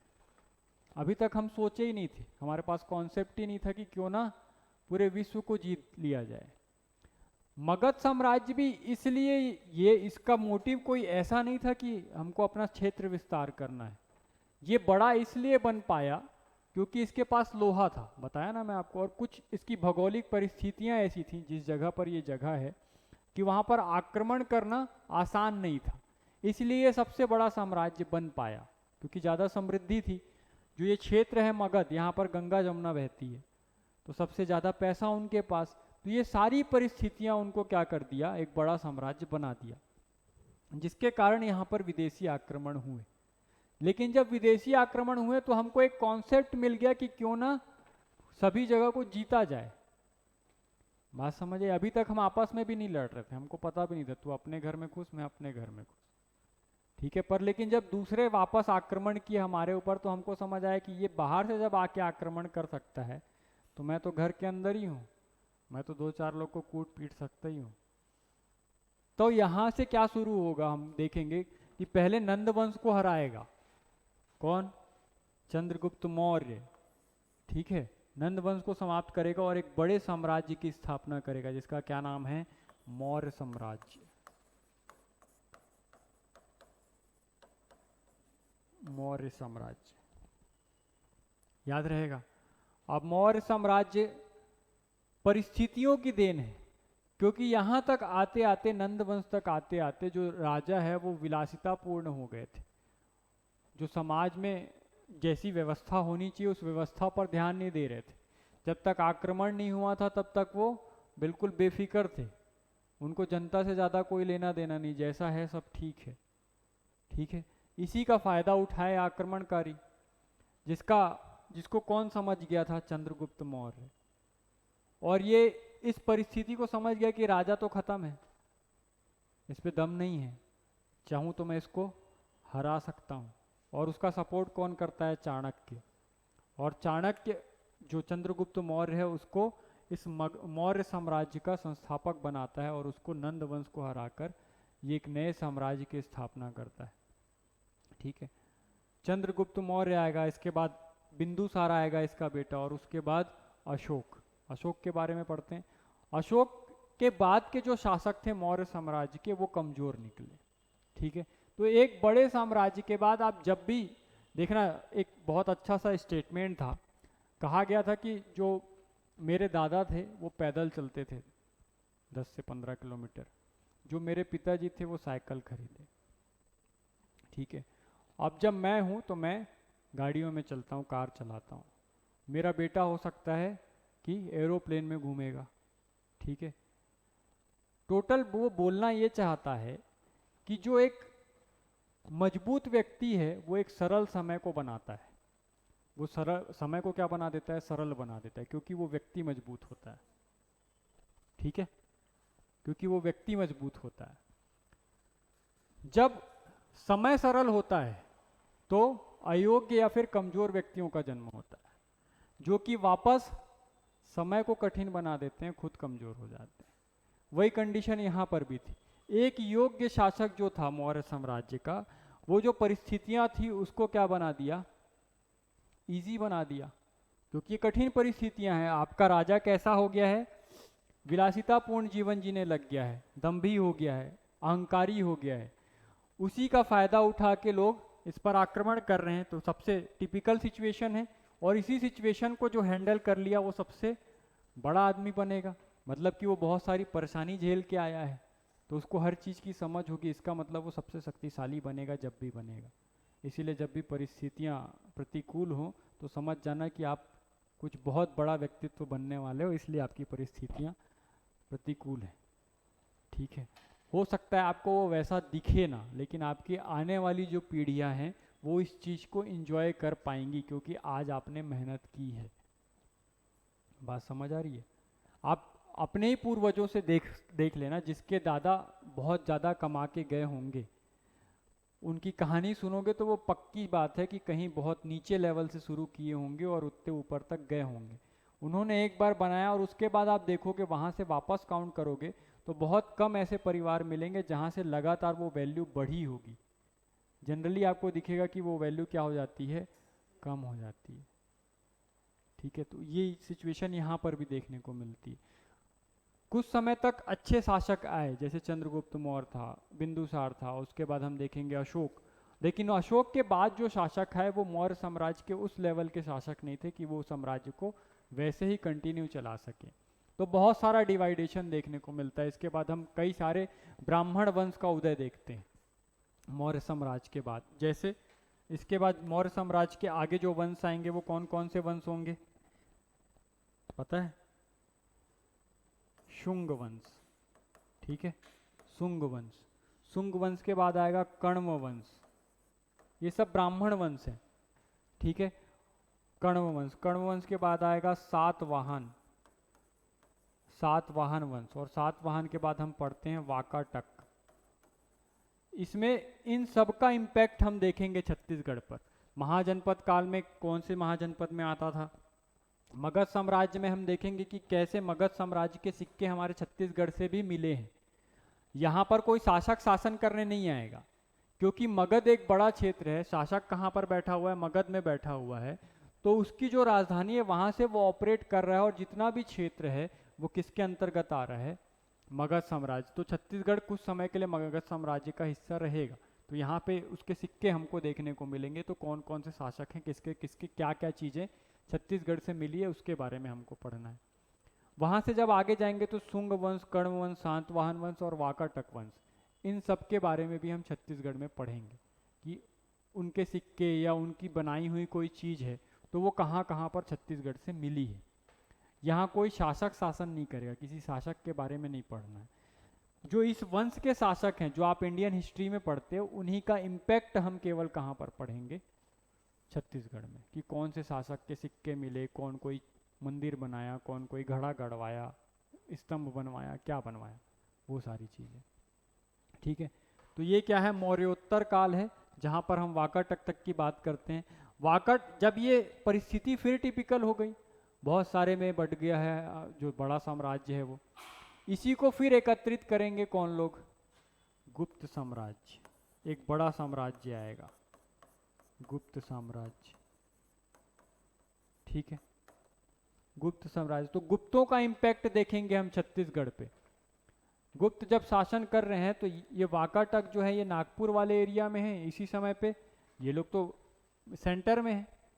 भाई मौर्य जो साम्राज्य है वो सेंटर पार्ट है। जो वाकाटक है ये, इसको मैप से समझाऊंगा मैं आपको, वाकाटक जो है वो कहाँ पर शासन कर रहे हैं, नागपुर वाले क्षेत्र में। और इस समय छत्तीसगढ़ में हमारे शासन कर रहा होगा नल वंश, जो कि पुष्करी मतलब आज का बस्तर वाला क्षेत्र। अभी भी छत्तीसगढ़ के जो मेन रीजन है मतलब सरगुजा, बिलासपुर, रायपुर, यहाँ पर कोई बड़ा वंश नहीं आया है जब तक हम वाकाटक पढ़ेंगे। नल वंश के बारे में पढ़ेंगे। नल वंश शासन कर रहा होगा, लेकिन वो भी कहाँ पर शासन कर रहा होगा, बस्तर के क्षेत्र में शासन कर रहा होगा, ठीक है, जिसमें मध्य का क्षेत्र शामिल नहीं था। बात समझ आ रही है यहाँ तक। इसके बाद हम जब छत्तीसगढ़ में जाएंगे तो वाकाटक के बाद हम कुछ क्षेत्रीय वंशों का उदय देखते हैं, ठीक है, क्योंकि गुप्त एरा खत्म होगा। वाकाटक और गुप्त एक साथ ही हैं। जब ये खत्म होगा गुप्त एरा, तो फिर से क्या होगा, जो बताया सिचुएशन, मौर्य साम्राज्य के बाद जैसे छोटे छोटे साम्राज्य बने थे, वैसे गुप्तों के बाद क्या होगा, छोटे छोटे साम्राज्य बनेंगे। इंडियन हिस्ट्री में जाओगे तो इसके बाद गुप्त साम्राज्य के बाद आपको पढ़ने को मिलेगा पुष्यभूति वंश, पुष्यभूति डायनेस्टी। हर्षवर्धन नाम सुने हो, इसी वंश का था, अंतिम हिंदू शासक, ठीक है। इसी वंश के साथ त्रिपक्षी संघर्ष होगा। ये कन्नौज पे शासन कर रहे हैं, समझ लो। पुष्यभूति जो वंश है ये कहाँ पर शासन कर रहे हैं, मगध वाले क्षेत्र में, मतलब कन्नौज वाले क्षेत्र में। और नीचे तीन शक्तियां हैं। यदि आप पश्चिम में जाओगे तो इसी के पश्चिम मतलब राजस्थान और गुजरात वाले क्षेत्र में एक वंश शासन कर रहा है जिसका नाम है गुर्जर प्रतिहार, गुर्जर प्रतिहार, ठीक है। ये कहां पर शासन कर रहे हैं, ये लोग समझ आया, ये लोग यूपी में हैं, समझ लो। पुष्यभूति वंश वाले कहां पर शासन कर रहे हैं, यूपी में, राजस्थान के क्षेत्र में। राजस्थान गुजरात के क्षेत्र में कौन बैठा हुआ है इसी टाइम पे, गुर्जर प्रतिहार। बंगाल वाले क्षेत्र में, जो आज का बंगाल है, उड़ीसा है, उस वाले क्षेत्र में कौन बैठा हुआ है उस समय, पाल वंश बैठा हुआ है, ठीक है। गुप्त साम्राज्य जब तक था तब तक पूरा एक छत्र था, पूरा इंडिया जो था वो किसके अंदर में था, गुप्त साम्राज्य के अंदर। मौर्य गए, मौर्य के बाद ये बहुत सारे छोटे छोटे वंशों में टूट गया। शुंग वंश, कर्ण वंश, सात वंश, वाकाटक वंश, इन सभी को एक कौन करेगा, वापस गुप्त करेंगे। गुप्त जो साम्राज्य है ये इन सबको वापस एक करेंगे और एक बड़ा साम्राज्य बनाएंगे। जैसे ये कोलैप्स होगा, इसके जो अयोग्य शासक हैं वो आएंगे, फिर से ये टूटेगा, ठीक है। टूटेगा तो जो मगध वाला क्षेत्र है, कन्नौज वाला क्षेत्र है, वहां पर एक वंश बनेगा पुष्यभूति वंश, ठीक है। राजस्थान वाले क्षेत्र में या गुजरात वाले क्षेत्र में गुर्जर प्रतिहार, ठीक है। बंगाल वाले क्षेत्र में एक वंश आ गया पाल वंश। महाराष्ट्र वाले क्षेत्र में एक दूसरा वंश आएगा जिसको बोलेंगे राष्ट्रकूट, राष्ट्रकूट, ठीक है। राष्ट्रकूट सेम टाइम में शासन कर रहे हैं ये चारों वंश, अलग अलग एरिया में। जहां पर पहले एक साथ गुप्त साम्राज्य था वही अब डिवाइड हो गया। एक जो कन्नौज वाला क्षेत्र है वहां पर पुष्यभूति वंश है, राजस्थान गुजरात वाला क्षेत्र है वहां पर गुर्जर प्रतिहार है, जो पाल वंश है वो बंगाल वाले क्षेत्र में है। राष्ट्रकूट जो है वो कहां पर है, महाराष्ट्र वाले क्षेत्र में। इसी के नीचे जाओगे तो आपको एक और वंश मिलेगा जिसको हम जानते हैं चालुक्य के नाम से, चालुक्य वंश, ठीक है। ये कहां पर है, कर्नाटक वाले एरिया में। और कर्नाटक से और नीचे चले गए, मतलब कहां चले गए, केरल वाले एरिया में, केरल तमिलनाडु वाले एरिया में, तो वहां पर आपको मिलेगा पल्लव वंश, पल्लव वंश, ठीक है। इन तीनों के बीच में जैसे ये वंश खत्म हुआ कन्नौज से, तो गुर्जर प्रतिहार, पाल और राष्ट्रकूट ये तीनों मिलकर करेंगे त्रिपक्षीय युद्ध कन्नौज पर आधिपत्य करने के लिए, क्योंकि इन्हीं के पास है कन्नौज। भाई महाराष्ट्र, गुजरात और बंगाल से तीनों जगह से पास पड़ेगा, ठीक है। तो जो कन्नौज पर आधिपत्य कर लिया उसकी पूरी संभावना थी, क्योंकि बताया ना दोनों गंगा नदी का दो आब है, जहाँ पर सबसे ज़्यादा फसल हो सकती है, सबसे ज़्यादा सुरक्षित क्षेत्र है, तो उसको तो हर कोई पाना चाहेगा। तो ये तीनों उसके लिए युद्ध करेंगे, जिसको त्रिपक्षीय संघर्ष कहते हैं अपन। समझ आया, गुप्तोत्तर काल में, ठीक। कुछ कुछ समय अलग अलग, जब आप हिस्ट्री पढ़ोगे तो समझ आएगा कि पहले कोई जीतेगा फिर दूसरा कोई आके उसको ऑक्यूपाई कर लेगा। जैसे ये वंश खत्म होंगे तो ये और स्थिति बुरी हो जाएगी। ठीक है, मतलब अब और ज़्यादा टुकड़े होंगे और ज़्यादा वंश देखने को मिलेंगे। तो इसके बाद उत्तर गुप्त काल के बाद जो हम पढ़ते हैं वो क्या पढ़ते हैं, राजपूत काल पढ़ते हैं। राजपूत काल मतलब आप वैदिक काल से शुरू किए थे 1500 ईसा पूर्व, है ना। 1500 ईसा पूर्व से हम 600 ईसा पूर्व तक वैदिक काल पढ़े। 600 से हम महाजनपद पढ़ते हैं, 600 से लगभग 500 ईसा पूर्व। ठीक है, 500 ईसा पूर्व में मगध साम्राज्य का उदय हो जाएगा। और 500 से लगभग आप 200 शताब्दी तक, 200 से पहले 300 शताब्दी तक क्या पढ़ोगे, मगध साम्राज्य के ये वंश पढ़ोगे। और 300 शताब्दी में 300 ईसा पूर्व, सॉरी शताब्दी कह रहा हूँ, 300 ईसा पूर्व से लगभग आप गुप्त जाते जाते आपको क्या हो जाएगा, 200 ईसा पूर्व। ठीक है, 200 ईसा पूर्व, 200 ईस्वी तक, सॉरी। ठीक है, यहाँ पर ईसा पूर्व से ईस्वी आ जाएगा। ठीक, तो 200 ईस्वी से अपन फिर ये आएगा उत्तर गुप्त काल। तो ये सेम चले जा रहा है, मतलब ये लगभग आप ले लो 200 ईस्वी से 600 ईस्वी, 600 ईस्वी। और 600 से राजपूत आने में आपको क्या हो जाएगा, 800 ईस्वी। 600 से 800 ये सारे वंश शासन करेंगे। ठीक है, और 800 से 1200 ईस्वी ये राजपूत लोग शासन करेंगे पूरे भारत पे। ठीक है, हम छत्तीसगढ़ में क्या पढ़ेंगे, तो छत्तीसगढ़ में हम गुप्त तक तो जाएंगे। बात समझ आ रही है, गुप्त तक तो जाएंगे, लेकिन इसके बाद जो वंश आए इनके बारे में नहीं पढ़ के क्या शुरू हो जाएगा हमारे यहाँ, क्षेत्रीय वंशों का काल चालू हो जाएगा। इसका इम्पैक्ट नहीं देखेंगे हम, ना राजपूत काल का ना उत्तर गुप्त काल का। उसकी जगह हम क्या देखेंगे, हमारे जो क्षेत्रीय राजवंश हैं, जैसे राजर्षि तुलकुल वंश पढ़ेंगे, सरबपुरी वंश पढ़ेंगे, है ना। नल वंश पढ़ें, नल का नाम बताया मैंने वाकाटक के साथ ही, है ना। इसके अलावा पांडु वंश आएगा, बाण वंश आएगा, इन सब की बात करेंगे हम वहाँ पर। ठीक है, वो क्षेत्रीय राजवंश है जो कि स्पेशली छत्तीसगढ़ के क्षेत्र में ही शासन कर रहे थे। इम्पैक्टफुल नहीं थे क्योंकि बाकी जो शक्तियाँ वो भी कमज़ोर हुई हैं। जितनी शक्ति, केंद्रीय शक्ति कमज़ोर होगी, सेंट्रल जो पावर है वो कमज़ोर होगी, उतना ज़्यादा छोटे छोटे राजवंश बनेंगे। उसी का इम्पैक्ट है, क्योंकि यहाँ पर कोई बड़ा राजवंश नहीं बन पाया, इसीलिए वो किसको जन्म दिए, छोटे छोटे राजवंशों को, जिसका इम्पैक्ट छत्तीसगढ़ में भी दिखा हमको।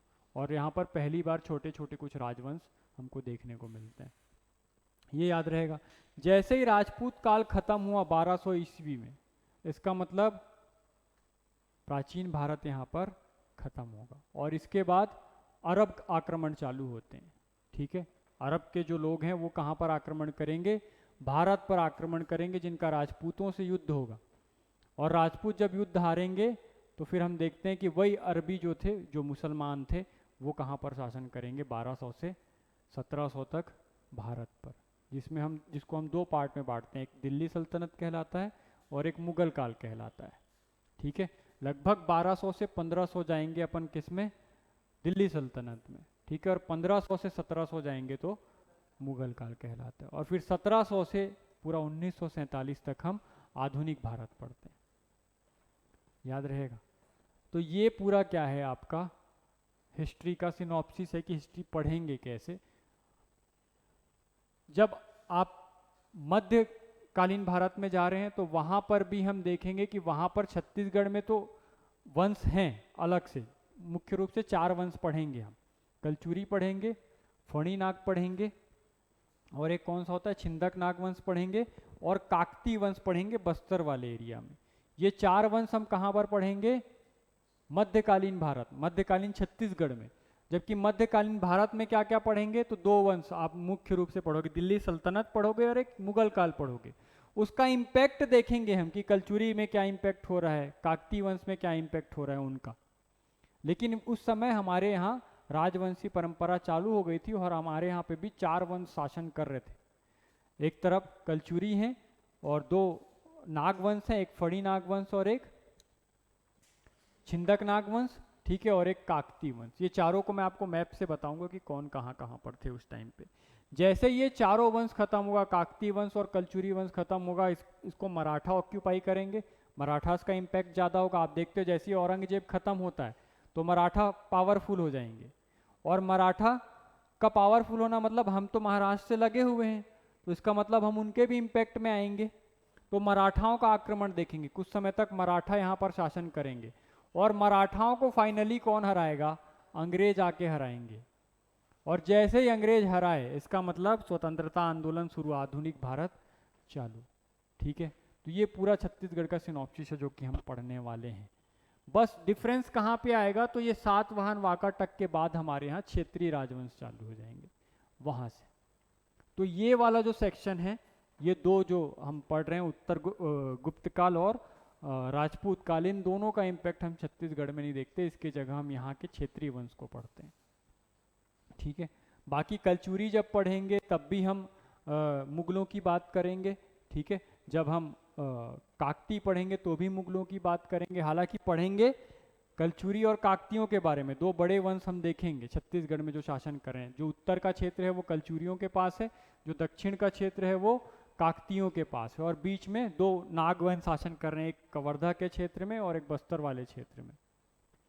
ठीक है, बात समझ आया? और उसके बाद जैसे ही मराठा ऑक्यूपाई करेंगे तो कुछ समय बाद, कुछ समय ही रख पाएंगे और ये किसके अधीन हो जाएंगे? तीसरा आंग्ल मराठा युद्ध होगा और अंग्रेज इनको हराएंगे, और उसके बाद ये अंग्रेजों के हाथ में चले जाएगी सत्ता। ठीक है, जैसे अंग्रेजों के हाथ में चली गई तो फिर 1857 की क्रांति पढ़ेंगे। 1857 की क्रांति के बाद भारतीय स्वतंत्रता आंदोलन। तो जो जो आंदोलन होंगे, असहयोग, जब शुरुआत होगा स्वदेशी आंदोलन से, तो स्वदेशी आंदोलन का इम्पैक्ट क्या था छत्तीसगढ़ पे? असहयोग आंदोलन का इम्पैक्ट क्या था? होम रूल आंदोलन का इम्पैक्ट क्या था? फिर उसके बाद लास्ट में सविनय अवज्ञा आंदोलन का इम्पैक्ट क्या था? और फिर अंतिम रूप से भारत छोड़ो आंदोलन का इम्पैक्ट क्या था? और भारत छोड़ो आंदोलन के बाद हमारा देश स्वतंत्र होगा तो जितनी भी देशी रियासतें थी उन्होंने भारत संघ में कैसे विलय हुआ, उसकी कहानी जानेंगे। तो ये पूरा क्लास होगा हमारा। ठीक है, कल से चालू करेंगे। तो जो पहला स्लाइड बनाए थे अपन, प्रागैतिहासिक काल, प्रागैतिहासिक काल के इस वाले एरिया को देखेंगे, पूर्व पाषाण काल, मध्य पाषाण काल, उत्तर पाषाण काल और लौह युग। यहाँ से बात शुरू करेंगे। ठीक है, कि क्या क्या चीज़ें हैं जो पूर्व पाषाण काल से संबंधित हमारे यहाँ मिली है, क्या चीज़ है जो मध्य पाषाण से संबंधित मिली है।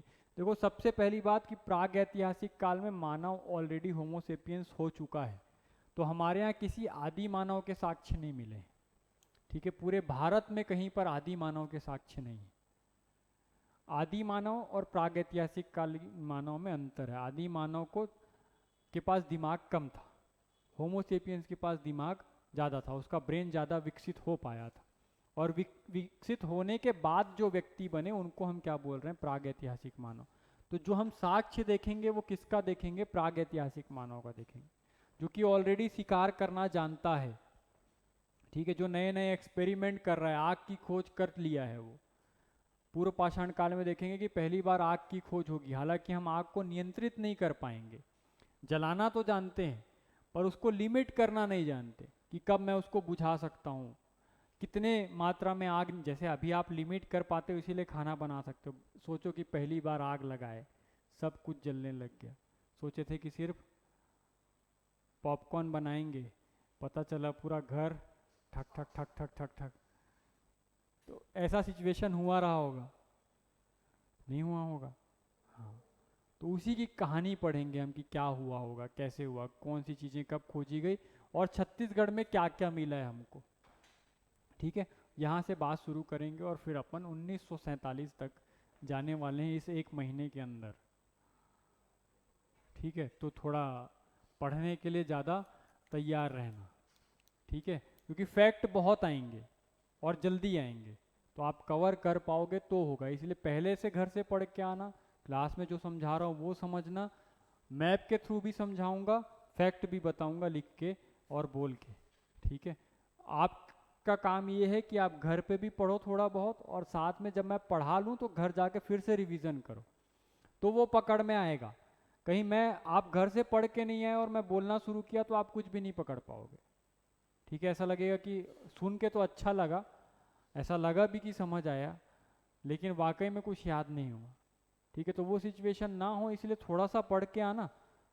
बाकी यहाँ पे बताऊंगा ही, एक्स्ट्रा चीज़ें मिलेंगी उसको नोट डाउन करना और फिर घर जाके उसको रिवीजन करना, और डेली का काम डेली में निपटा लेना, नहीं तो फिर ये कवर नहीं हो पाएगा। ठीक है, क्योंकि एग्ज़ाम को बहुत समय नहीं रह गया है अब। समझ आ रहा है? तो गेप नहीं करना, जो गेप मारेगा उसको भी कहानी नहीं समझ आएगी, क्योंकि रेफरेंस दूंगा ही कि लास्ट में ये पढ़े थे तो इसलिए ऐसा हुआ था तो अभी ऐसा हो रहा है, तो फंस जाओगे। इसीलिए कोशिश करना कि जब तक बहुत ज़्यादा ज़रूरी ना हो क्लास मिस ना हो। ठीक है, तो इसको कल से अपन शुरू करेंगे इतिहास को, मतलब छत्तीसगढ़ के पर्सपेक्टिव से चालू करेंगे, ये वाला हिस्सा देखेंगे प्रागैतिहासिक काल का। ठीक है, चलो। समझ आया ना सिनॉप्सिस? पता चल रहा है, ये नहीं समझ आया कि पढ़ना कैसे।